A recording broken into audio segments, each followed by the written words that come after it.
Have you ever looked at one of your paintings and thought, why does everything look so soft, undefined? Maybe you've blended edges so much that forms start to feel shapeless. Well, a great painting is not about blending everything. It's about knowing when to sharpen, when to soften, and when to completely lose an edge. Today, we'll talk about edges. First, definitions. What are lost and found edges? A lost edge is an edge that softly disappears into the neighboring shapes that can't be easily pointed out. A found edge is where an edge is sharply defined.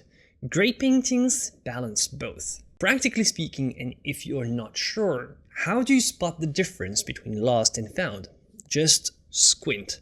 Squinting kind of blurs it all out. Or what you can do is also take a picture on your phone and use a blur filter, but it's better to squint because, this is something that we can do easily. You just squint, you look at your reference image, and you can notice immediately where the edges disappear. The found edges are going to remain kind of visible, and all the lost edges will just vanish. So this is how you can know exactly the difference. Part 2, the biggest mistake, making everything too soft. So I've noticed that this is a big problem. And of course, the opposite problem also happens, but I think that this one happens more often.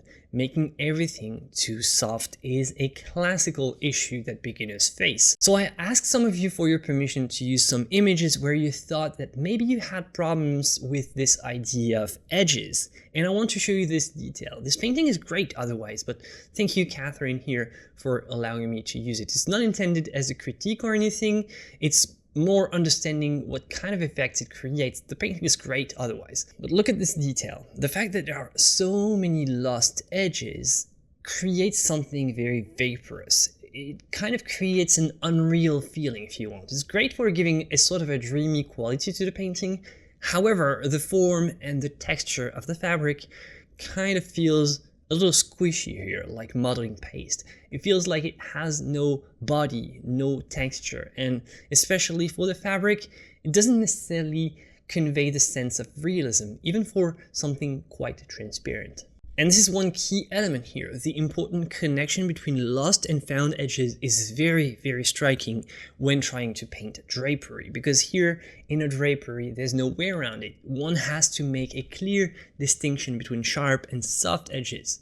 In a drapery, you're going to need to make a clear distinction between the hard edges separating the different planes of the volume of the fabric, like this edge here. It's going to be a found one, a very sharp edge, but here, representing by this little hatching here, there's probably going to be a very lost, very soft edge separating this area here, which is probably going to be a little bit darker in the shadows, from this area, which is probably going to be light. So making this clear distinction between all the various soft edges that I'm representing here with those hatchings and the hard found edges that are represented by those hard, sharp lines is absolutely crucial to understand how drapery works. Which is why this week we're studying this wonderful drapery by Leonardo da Vinci, one of the greatest in the entire world, if you want my perfectly honest opinion. And the goal here is to analyze this painting and understand which edges are lost and which edges are found. It's more an analysis.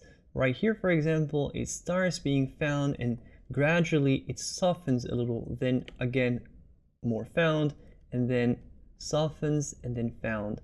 Sometimes it's like that. One edge can go from found to lost in the same line, and what you want to do is every time you find a found edge, you represent it with a straight line, well, a clean line, and every time you find a lost edge, you try to represent it with some little hatchings like that.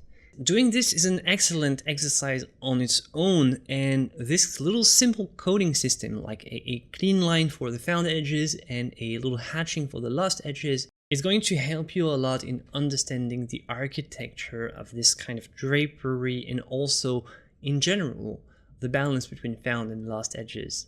And it's going to help you understand this very important principle that you can keep in mind. Every time there is a shift in value, it creates a different shape. For example, here shape A is different from shape B. So every time there is a difference in value between two areas, you can immediately start finding edges. Why? It's easy because as soon as you have a difference in value, it means that you have a shape, a shadow shape, or a light shape. Here A would be a light shape, B would be a shadow shape, but simply said, it's a value shape. And as soon as you have a value shape, it means that you can find an edge, because all shapes have edges. They can be found or lost. This is the thing. Sometimes you can't clearly find the edge. Simply means that it's a lost edge. Sometimes it's easy to find, means that it's found. One super important thing to keep in mind though is that a shape is different from a form. A shape is a flat thing. It's two-dimensional. It's 2D. We just delimit the shape based on its value and represent its edges properly. On the other hand, a form is something three-dimensional. It's 3D. And what's the connection between shape and form? A 2D shape evolves into a three-dimensional form. A form is simply a 2D shape that transforms and slowly evolves into something three-dimensional and slowly gains some volume through modeling and building up of the values. And a big mistake here in painting drapery would be to think immediately in terms of form. If you start thinking in terms of 3 dimensions too early in the process, you skip the shape part. And because you skip the shape part, you don't benefit from the simplification process brought by the shapes. The shape simplifies the form. So the form is born out of the shapes. And if you go too early, too quickly into trying to draw a drapery by thinking only in terms of form, of course it's going to be confusing and very difficult. So it's important to take these in order. The shape is the simplified version of what is going to somehow become the form at some point, and you need to understand the shape before you start understanding the form. This idea is something that came from my interaction with you guys here in the atelier. I see some of your questions and problems and issues, and I realized that, hey, this thing about edge is making things complicated for some people, so let's talk about it. So you can check out the links below if you want to be a part of the Atelier community. We have a newsletter that you don't want to miss. We have a Discord that's absolutely awesome with a great community. We stream twice a week, and there's the video on YouTube.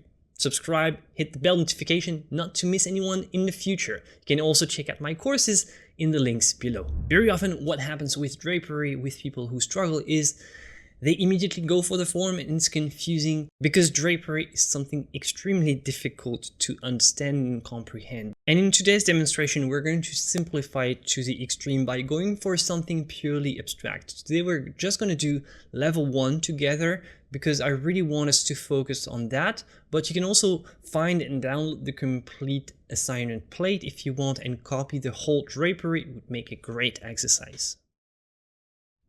How do you go about and control your edges? Making them sharp, making them soft. Okay, how do you do that? Number 1 trick for lost edges. You can use what I call an empty brush to blend. An empty brush is a clean or dry brush. It doesn't have to be dry, but it has to not have been used for paint just before. So it's fresh for the session and it's not full of paint from before. With this empty brush blending technique, you can simply feather a sharp edge between 2 areas and blend it out, turning it into a lost edge. Technique number 2, also for lost edges, it's not just paint and forget, right? Just because it's lost doesn't mean you have to paint and forget. The secret is you always paint a soft edge multiple times from one side and from the other, from one side, from the other, back and forth, back and forth. You keep the movement of the brush decisive and swift. You feather the surface from one side, let it bleed on the other side, then go back from the other side to push back gently. And you do that, I don't know, like 8, 9, 10 times maybe, until you get the softness that you desire. My trick number 3 is a trick to sharpen edges and is use new synthetic brushes. It's not really a trick, you need good material, and here, new material, like a brand new synthetic flat or round brush. And see how sharp they are. New synthetic brushes have the best sharp edges, like machine made. And once they wear off, of course, they become better for softening, but they can't really sharpen anymore. Keep your brushes in pristine condition to maintain this ability to paint super sharp edges when needed, and when they wear off, just get some new ones to get those super crisp edges. Trick number 4, let it dry to make things a lot sharper. The most radical idea to make brush strokes sharper is to let the whole painting dry and come back the next day. It's a way to work around the limitations of the wet-on-wet technique, which tends to naturally lose most edges and, blend everything wet on wet. If you think about it, a brush is not made to create pencil-like lines, wet on wet, of course. It's just too limited to do that, because it's a fluid technique. In this case, the best thing is to avoid wet on wet. So you let it dry, you come back the next day, and it's sharp as hell. The secret to making a focal point pop. A crisp found edge draws the eye. A soft, lost edge lets it wander. If everything is soft, nothing stands out. That's why in a portrait, the sharpest edges usually appear around the eyes, the nose, the lips. Usually in the representation of a human figure, it's very often the eyes or the features of the face that are going to naturally be where the sharpest, most crisp detail are going to be found. And the rest is going to be slowly loosened or just pleasantly blended. The important thing to note here is that you have various degrees of losing an edge. You can lose it a little, just soften it nicely, or you can lose it completely and let it evaporate. So you have various degrees, and you can play with that idea to guide the viewer's eye into your painting. So what I recommend is this: in your next painting, choose one key area to keep sharp, and typically where the story or where the emotion is the strongest, and you can let the less important areas soften. Part 5, want more atmosphere, choose where to lose the edges. Lost edges create mood and depth, but they should be deliberate. They happen naturally where values are similar. If a dark shadow meets the dark background, let the edge disappear. It's more realistic than... It's going to be a lot more realistic than trying to outline everything, which is a big problem in a lot of beginners' work. So in your next painting, you want to identify 1 or 2 areas where an edge can completely disappear, maybe a shadow melting into the background, and you'll see how it immediately improves the atmosphere because it integrates things much better and keeps the focus present. So the final idea is really take control of your edges. Don't let them control you. Edges are one of the most powerful tools in painting. If you control them, you control focus, you control depth and movement. The key isn't to soften everything, it's just to be intentional. Start experimenting and you'll notice an immediate improvement in how strong and dynamic your paintings look. Want more tips like this? Join the Atelier newsletter where we dive into classical technique, problem solvings, and skills that actually make a difference in your work with actionable advice. I'll see you in the next one. Check out this video next. And as always, my friends, joy and inspiration to you. Bye.